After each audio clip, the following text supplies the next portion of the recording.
MK channel சார்பாக அனைவருக்கும் வணக்கம். இந்த பகுதியில் நாம் கடன்பட்டார் நெஞ்சம் போல் கலங்கினான் இலங்கை வேந்தன் என்கிற மாதிரி கடனுக்கு சுண்டல் வாங்கி சாப்பிட்டுட்டு அதை அடைக்க முடியாம ஓடுகிறாராம் வேங்கடவன்.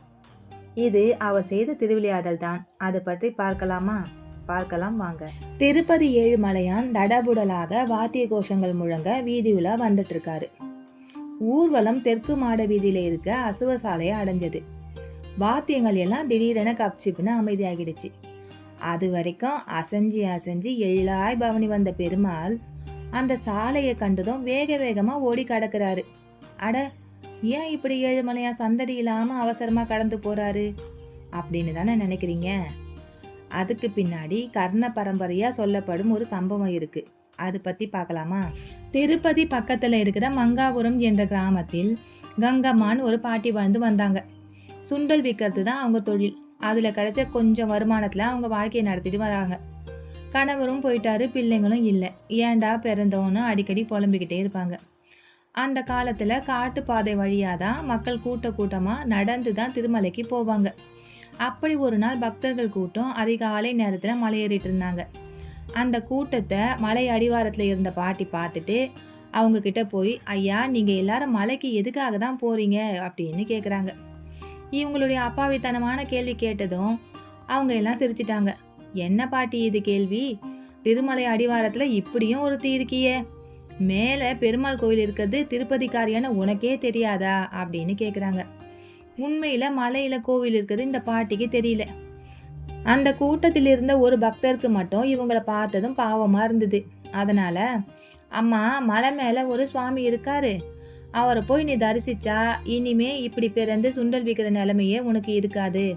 அவரை கோவிந்தான்னு சொல்லிதான் நீ கும்பிடணும். அப்படி செஞ்சா நீ செஞ்ச பாவங்க எல்லாம் தீர்ந்து போயிடும்னு அவளுக்கு புரியுற மாதிரி எளிமையா எடுத்து சொல்றாரு. இதை கேட்டாங்களோ இல்லையோ, சுண்டல் கூடையோட திருமலைக்கு கிளம்பிட்டாங்க இந்த பாட்டி. ஏழுமலையான கண்குளிர தரிசனம் பண்றாங்க. அப்பனே கோவிந்தா, உன்னை வணங்கினா இனி பிறக்கவே மாட்டேனாமே, அந்த பக்தர் சொன்னாரே, எனக்கு இனி பிறவியே வேண்டாயா அப்படின்னு மன உருகி வேண்டிக்கிட்டாங்க. பெருமாளை கண்குளிர தரிசனம் செஞ்சோம் பாட்டிக்கு அந்த இடத்த விட்டு வர மனசே இல்லை. இதனால தன்னை அழைச்சிட்டு வந்தவரை பார்த்து, ஐயா, நான் இங்கேயே இருந்துடலான்னு ஆசைப்படுறேன். அது மட்டும் இல்லை, ஒரு முறையாச்சும் நான் பெருமாளை நேரடியாக தரிசனம் பண்ணணும்னு கேட்குறாங்க. அதுக்கு அவர் சொல்றாரு, பாட்டி, தெய்வத்தை எப்படி நேரில் தரிசனம் செய்யறது? அதை பற்றி எங்களுக்கு எதுவும் தெரியாது. ஒருவேளை இங்க தவம் செஞ்சிட்டு இருக்காங்களே முனிவர்கள், அவங்களுக்கு வேணா தெரிஞ்சிருக்கலான்னு சொல்லி முனிவர்கள் தவம் செய்யற இடத்துக்கு அழைச்சிட்டு போய் பாட்டியை விடுறாங்க. அங்க போனதும் பாட்டி அவங்க கிட்ட, நான் இங்கேயே உங்க கூடவே தங்கி இருந்து உங்களுக்கு பணிவிடு செய்யணும்னு ஆசைப்படுறேன்னு சொல்றாங்க. முனிவர்களும் அதுக்கு சம்மதிக்கிறாங்க. அங்கேயே தங்கிக்கிட்டு முனிவர்களுக்கு தேவையான பணிவிடுகளையும் செஞ்சுட்டு வராங்க இந்த பாட்டி. ஆனா தனக்கு என்ன வேணும் அப்படின்னு அவங்க கிட்ட கேட்கவே இல்லை. கொஞ்ச நாள் கழிச்சு முனிவர்கள் இவங்க கிட்ட வந்து, அம்மா, உங்களுக்கு என்னதான் வேணும்னு கேக்குறாங்க. உடனே பாட்டி சொல்றாங்க, எனக்கு வேங்கடவனை நேரடியா பார்க்கணும்னு. இதை கேட்டதுமே முனிவர்களுக்கு ஒரே ஆச்சரியம். இது வரைக்கும் தவம் செஞ்சுட்டு வந்தா நம்மளுக்கே தரிசனம் கொடுக்கல பெருமாள், எதுவுமே தெரியாத இந்த பாட்டிக்கு எப்படி தரிசனம் கொடுப்பாரு அப்படின்னு நினைக்கிறாங்க.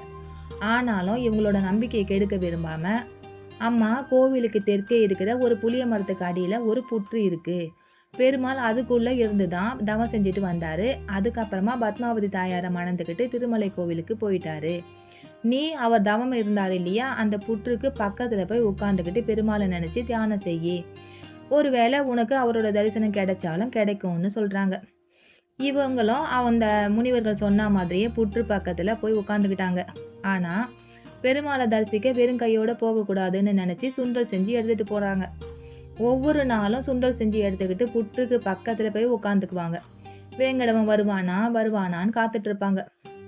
இந்த பாட்டியோட வைராக்கியத்தை பார்த்து மனம் இறங்கினாரு பெருமாள். ஒரு நாள் ஒரு வயசானவர் போல வேஷம் போட்டுக்கிட்டு புற்றிலிருந்து வெளியே வராரு. ஆனா கிழவிய பார்க்காதது மாதிரி நடந்து போறாரு. உடனே இந்த பாட்டி ஓடி போய் அவங்கள தடுத்து நிறுத்துறாங்க. அந்த வயதானவரை பார்த்ததுமே இந்த பாட்டிக்கு புரிஞ்சிருது இவர் யாருன்னு. ஆனாலும் அதை வெளியில காட்டிக்காம, ஐயா, உங்களை பார்த்தா பசியில இருக்க மாதிரி தெரியுது, இந்தாங்க இந்த சுண்டலை சாப்பிட்டு பசியாருங்க அப்படின்னு சுண்டலை கொடுக்குறாங்க. பெருமாளும் அந்த சுண்டலை வாங்கி சாப்பிட்டுடுறாரு.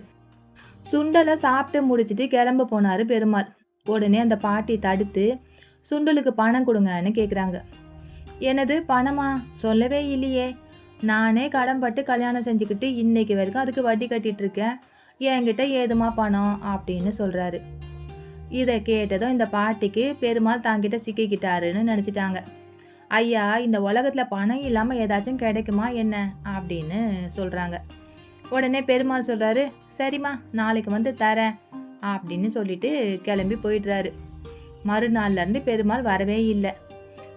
ஆனா அந்த பாட்டிக்கு வந்தது பெருமாள் தான். அவர் தனக்கு தர வேண்டிய பணம் தான் வைகுண்ட பதவி அப்படின்னு தெரிஞ்சிடுச்சு. அதுக்கப்புறம் பாட்டியும் ஒரு நாள் வைகுண்ட பதவி அடைஞ்சிட்டாங்க. ஆன போதும் பெருமாள் பாட்டிக்கு அருள் செய்த இந்த திருவிளையாடலை நினைவுபடுத்தும் விதமாக இன்னைக்கும் பெருமாள் வீதி உலா வரும்போது அந்த பாட்டி இருந்த இடத்துல சத்தம் இல்லாம கடன் பட்டவன் போல மறைஞ்சு போற நிகழ்ச்சி தொடர்கிறது. இந்த சம்பவத்தை பிரம்ம வசிஷ்ட பீட பரம்பரையைச் சேர்ந்த ஸ்ரீமான் அரங்கப்பிரகாச சுவாமிகள் கவியாக எழுதியிருக்கிறார். அதில் தனக்கு வரவேண்டிய கடனுக்காக பெருமாளிடம் வாதம் செய்வது போல அந்த பாடல் அமைந்திருக்கும். இந்த பாடலை எம் ஹரிபூஷணம் எளிய தமிழில் மொழிபெயர்த்துள்ளார். அது பார்க்கலாமா? நாளை என்று நிதம் கெடுவுகள் சொல்லி நீ வருட கணக்குகளாய் ஆக்கிவிட்டாய்.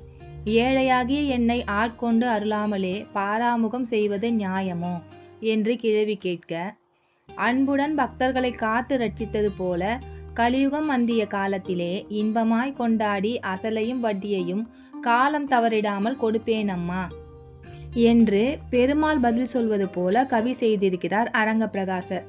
திருப்பதியில் மட்டும் இல்லை, சென்னையில் இருந்து திருப்பதி கூட செல்லும் நேரத்தில் யானை கவுனியிலும் இந்த திருவிளையாடல் நடைபெறுகிறதாம். ஸ்ரீ வைகுண்டத்தை வெறுத்து புஷ்கரணி தீர்த்தத்தில் வந்த வேங்கடவன் பக்தர்களுக்கு அருள் பாலிக்கும் கடன் பெற்றவன் என்றால் அதில் தவறே இல்லை. இந்த பகுதி உங்களுக்கு பிடிச்சிருக்கா? பிடிச்சிருந்தா லைக் பண்ணுங்க, கமெண்ட் பண்ணுங்க, சப்ஸ்கிரைப் பண்ணுங்க. நன்றி, வணக்கம்.